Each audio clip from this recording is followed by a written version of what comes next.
Crayfish, or Spiny Rock Lobster, is a delicacy for many New Zealanders. And collecting crayfish is a favourite pastime for many.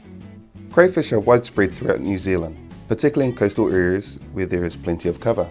They are normally caught when diving or in crayfish pots. Gathering by hand or using a crayfish lasso are the only capture methods permitted. Using a spear or device could harm the crayfish. Try to avoid grasping the crayfish by the legs or antennae, as damaged crayfish seldom survive. Try your hardest to see if the crayfish is of size on the spot, as if you find it's undersized, it will have a higher chance of survival. Any crayfish that is in soft shell or female in berry must be returned to the water. To measure the crayfish, take the distance between the primary spines on the second tail segment. The minimum size for a male is 54 mm and 60 mm for a female.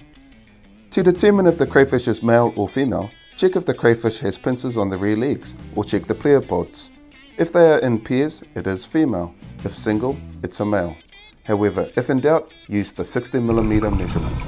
This should be determined immediately so the crayfish can be returned to its original position. If you don't, it could result in harm from the sun, wind, or attacks from predators as they attempt to return to safety.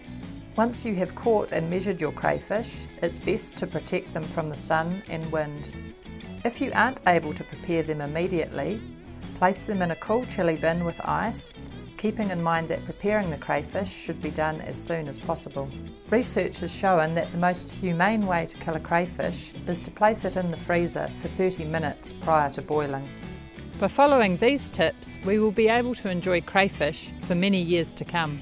For rules in your area, go to your local Ministry of Fisheries office or visit www.fish.govt.nz. Get text alerts on your area.